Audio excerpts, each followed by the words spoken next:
So hello guys, welcome once again to my channel. It's conceptual. So आज हम discuss करेंगे last topic मेरे हिसाब से जनरल फार्माकोलॉजी का and one of the most important topic that is the G protein coupled receptor that is also known as GPCR. Okay, तो ये protein receptor basically हर एक ड्रग एक्शन में important होती है. मतलब बेसिकली इट इज़ द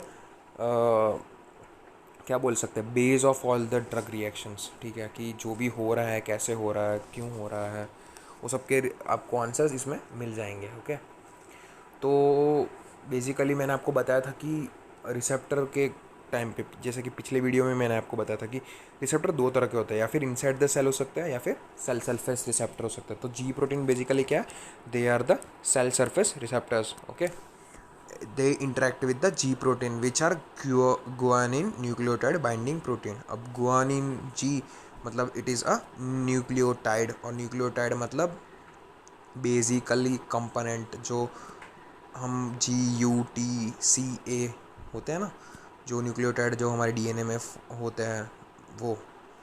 ठीक है, तो बेसिकली जी प्रोटीन दो टाइप्स के होते हैं, that is monomeric and trimeric.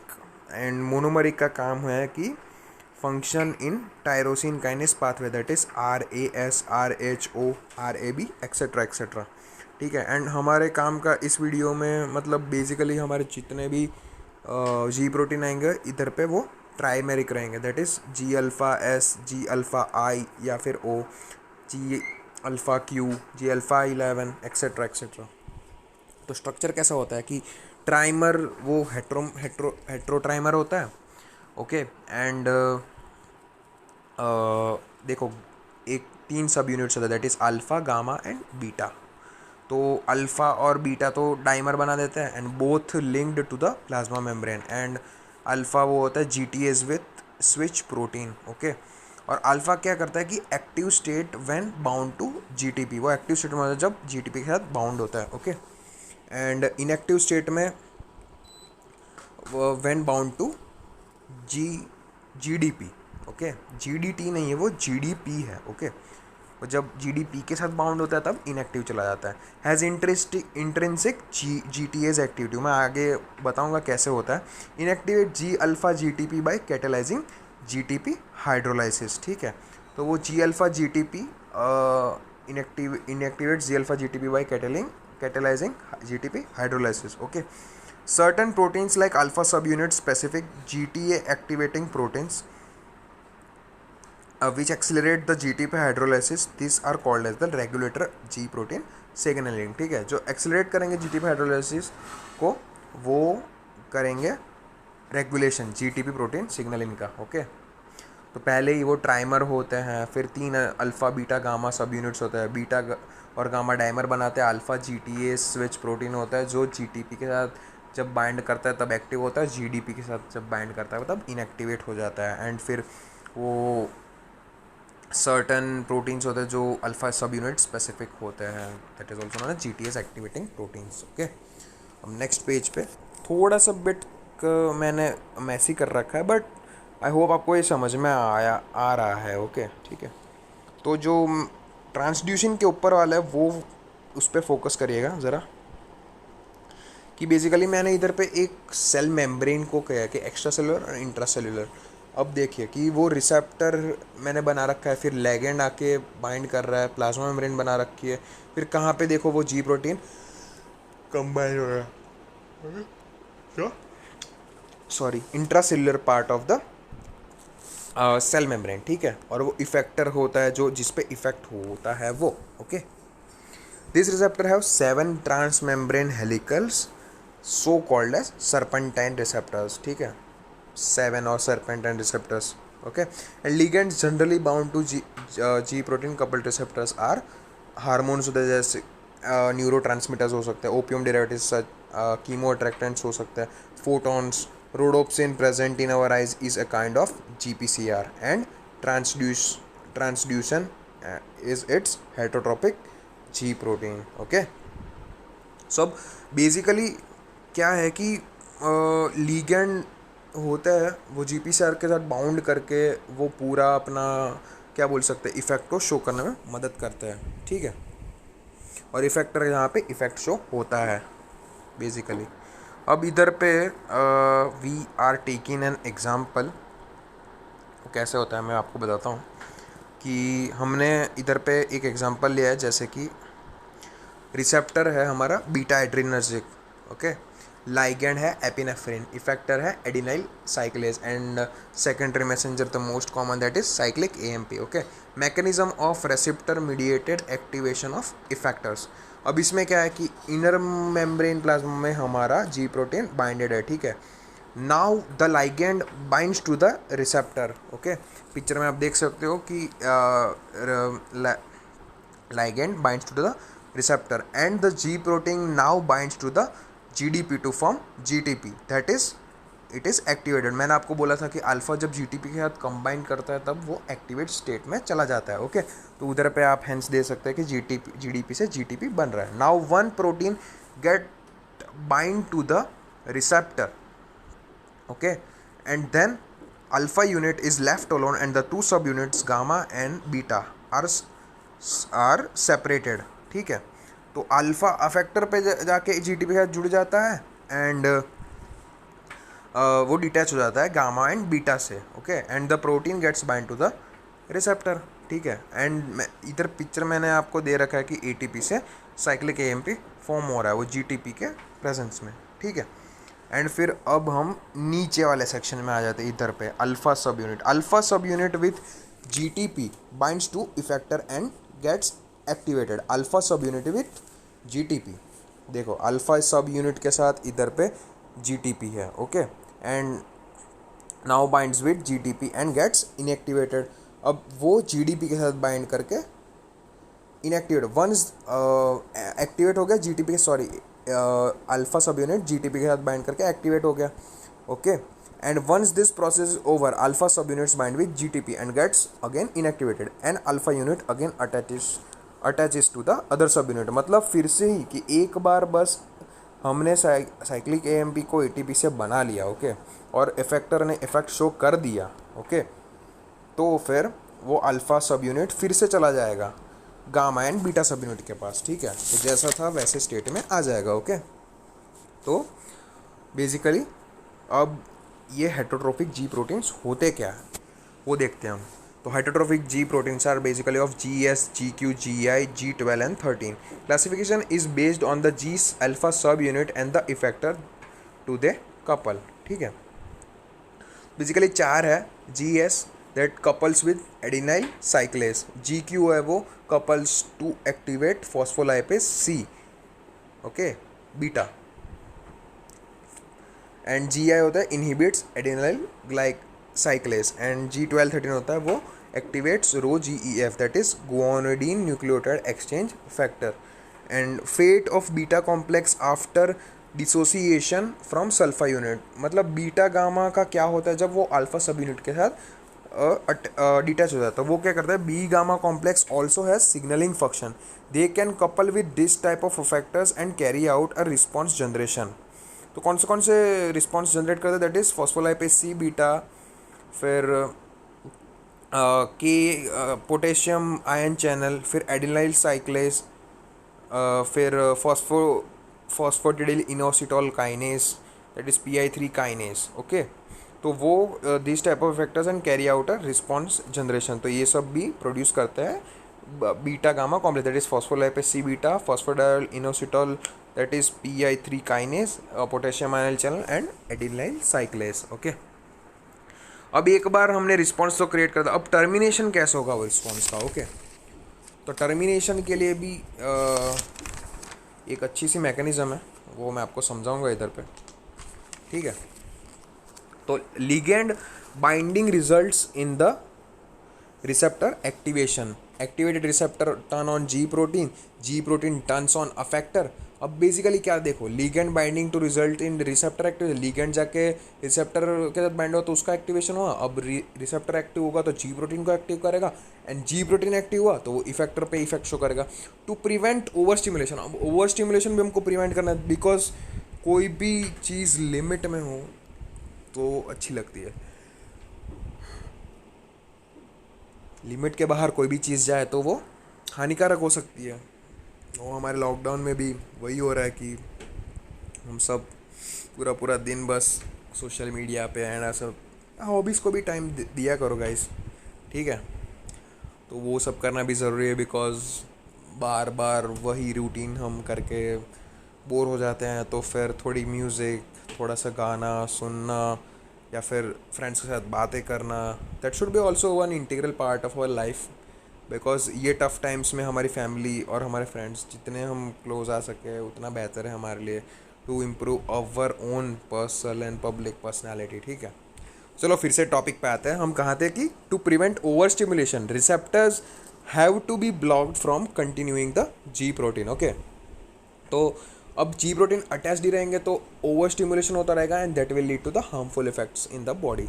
तो उसके लिए क्या करेंगे कि desensitization is carried out to regain the sensitivity of future stimuli. तो डीसेंसिटाइजेशन होता है, तो वो क्या होता है, the receptor G protein and effector return to their inactivate state. अब वो इनएक्टिव स्टेट में कैसे जाएंगे, तो मैंने आपको पहले ही समझा रखा कि जी अल्फा सब यूनिट जो होती है वो जी डी पी के साथ बाइंड करते तो इनएक्टिव हो जाती है, ठीक है।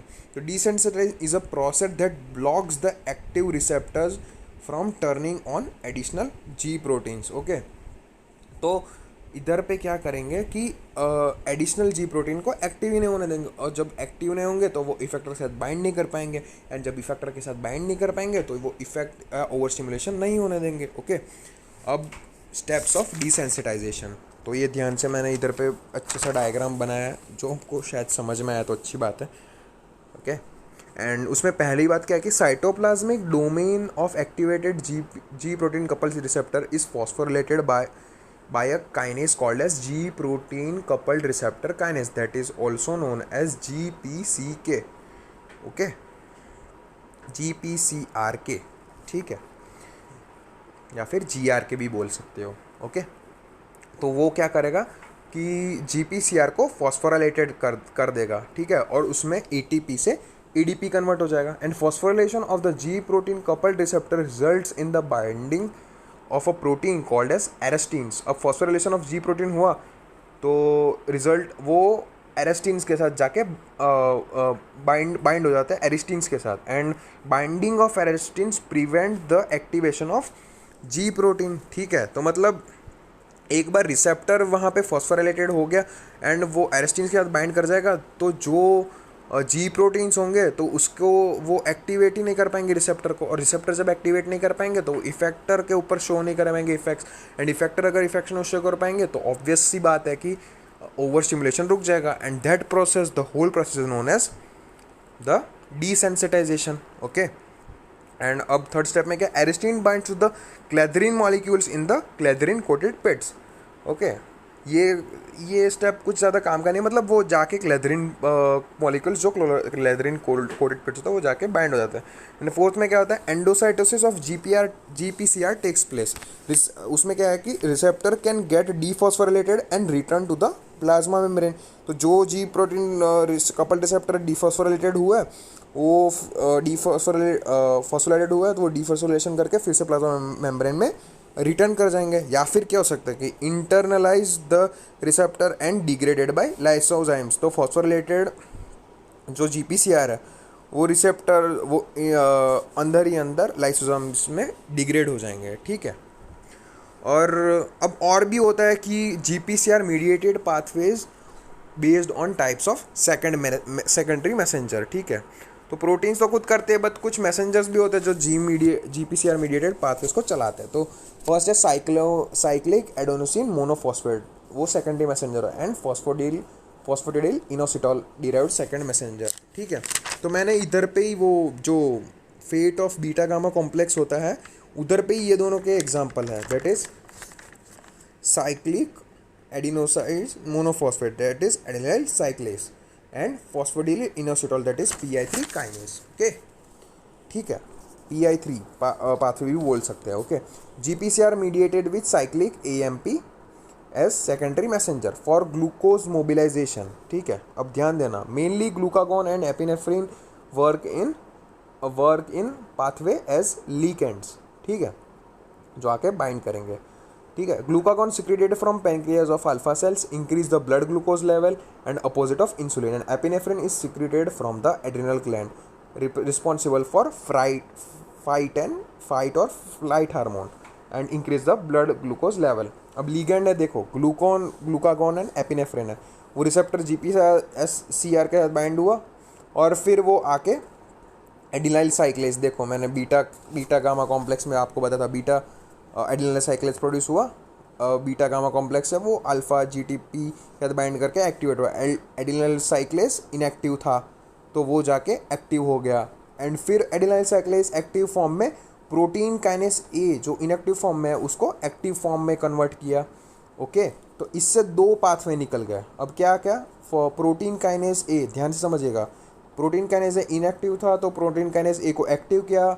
The activated form of protein kinase A promotes the formation of phosphorylase kinase, मतलब जो फॉस्फोराइलेज काइनेस जो इनएक्टिव फॉर्म में था वो एक्टिव फॉर्म में आ जाएगा। अब वो फॉस्फोराइलेज काइनेस ए जो एक्टिवेटेड फॉर्म है वो ग्लाइकोजन फॉस्फोराइलेज को इनएक्टिव फॉर्म को एक्टिव फॉर्म में कन्वर्ट कर देगा। ग्लाइकोजन फॉस्फोराइलेज एक्टिव होगा तो that will lead to the formation of glucose by, because glycogen phosphorylase के एक्टिव फॉर्म के प्रेजेंस में ग्लूकोज में कन्वर्ट होता है। एंड मैंने आपको बोला था कि प्रोटीन काइनेज एक्टिव फॉर्म दो में डिस्ट्रीब्यूट होता है, तो वो और एक साइटोप्लाज्म में जाएगा, फॉस्फोराइलेशन करेगा and that will lead to the CREB बनेगा and that forms dimer, and उससे वो फर्दर mRNA बनेगा। मतलब प्रोटीन काइनेज साइटोप्लाज्म और न्यूक्लियस में जाके mRNA भी बनेगा and it will also be responsible for forming the glucose. फिर से एक बार समझते हैं कि क्या हुआ इधर पे। लाइगेंड है वो रिसेप्टर पे आके बाइंड हुआ, अब रिसेप्टर में आके बाइंड हुआ तो जी प्रोटीन एक्टिव हुआ, अब जी प्रोटीन एक्टिव हुआ तो वो जाके इफेक्टर पे बाइंड करेगा, एंड इफेक्टर क्या है, एडिनल साइक्लेज क्या करेगा, अपने एक्टिव फॉर्म में आएगा। अब एडिनल साइक्लेज एक्टिव फॉर्म में आया तो प्रोटीन काइनेज ए के एक्टिव फॉर्म में जाएगा, एंड प्रोटीन काइनेज ए पहले तो साइटोप्लाज्म और वाया न्यूक्लियस, फिर जाके CRE फॉस्फोराइलेशन होगा एंड फॉस्फोराइलेशन से डाइमर बनाएगा and thus it will form messenger RNA। Okay, and दूसरे में क्या कर सकता है कि वो प्रोटीन काइनेज का एक्टिव फॉर्म फॉस्फोराइलेज काइनेज के इनएक्टिवेशन को एक्टिव स्टेट में कर ले, तो फॉस्फोराइलेज काइनेज जब एक्टिव फॉर्म में आएगा तब ग्लाइकोजन फॉस्फोराइलेज को एक्टिव कर देगा, एंड ग्लाइकोजन फॉस्फोराइलेज क्या करेगा, उसके एक्टिव फॉर्म में ग्लाइकोजन के प्रेजेंस में ग्लूकोज बना देगा। ठीक है, तो बेसिकली ये है सेकेंडरी मैसेंजर का पाथवे। ओके, ठीक है। And protein kinase A one activated as multiple work. It helps in glucose metabolism as well as initiation of transpiration. Okay, ये ट्रांसपिरेशन प्लांट्स में होता है। ओके, ठीक है। फॉस्फोलाइपेज सी या फिर IP3 या PI3 DAG पाथवे। ओके, अब इधर पे भी सेम है कि लिगेंड आके बाइंड हो रिसेप्टर, एंड फिर वो रिसेप्टर जाके अल्फा GPCR प्रोटीन के साथ बाइंड हुआ, एंड फिर वो GPCR इफेक्टर के साथ बाइंड हुआ, एंड वो क्या करेगा, phospholipase C beta PLC beta enzyme पे गया, एंड PI2 फॉस्फोडिलिनोसिटोल 4,5 बाईफॉस्फेट के साथ, एंड फिर वो डिटैच हुआ IP3 एंड DAG में, एंड वो दोनों now reach the ER, that is endoplasmic reticulum in the lumen, and this will lead to the IP3 enter the lumen of ER and promotes the calcium in the cytosol. ठीक है, and as calcium release potential of cell membrane changes and also affect the activity of other proteins. मतलब basically क्या हो रहा है कि इधर पे phospholipase it break down PIP into 2 DAG और IP3। अब वो DAG diacyl glycerol and inositol 1,4,5 triphosphate, वो दोनों क्या करेंगे, क्या बोल सकते हैं, साइटोसोल के कैल्शियम का इंटेक करेंगे साइटोसोल में, and as calcium is release potential of the cell membrane changes and also affect the activity of other proteins. तो DAG plus calcium plus phosphatidylserine, they will activate the protein kinase C, that is PKC. It function to phosphorylate other proteins, that is formation of RNA and formation of proteins. मतलब simple सी बात है, फिर से अगर हम revise करने जाए तो इसमें लिगेंड है, वो लिगेंड IP3 आया रिसेप्टर के साथ बाइंड किया अफेक्टर एंड फॉस्फोलाइपेज बीटा जो पीएलसी बीटा एंजाइम है, और it breaks down into PIP2, जो PIP2 है उसको ब्रेक डाउन किया DAG और IP3 में, और वो DAG और IP3 साइटोप्लाज्म में कैल्शियम को रिलीज करने से इंड्यूस करेंगे, एंड फिर वो कैल्शियम के साथ DAG एंड फॉस्फोडिल सीरीन जो वो है, वो दोनों कंपोनेंट्स प्रोटीन काइनेज C के फॉर्मेशन को हेल्प करेंगे, and protein kinase C will phosphorylate the other protein and hence it will form mRNA and other proteins. ठीक है, तो ये दो मेजर पाथवे थे JPCR mediated GPCR mediated pathways on the basis of secondary messenger. ठीक है, तो एक में सेकेंडरी मैसेंजर कौन कौन सा था? एक में था साइक्लिक एडेनोसिन मोनोफॉस्फेट एंड एक में था फॉस्फोडिटिल इनोसिटॉल था। ओके, सो होप आपको ये वीडियो समझ में होगा, एंड लिंक डिस्क्रिप्शन में ही है नोट्स के लिए, तो आप उधर पे जाके क्लिक कर सकते हैं, एंड नहीं समझ में आया तो कमेंट सेक्शन में आप डाउट्स भी बता सकते हैं, and for more such content please do like share and subscribe to my channel. Thank you.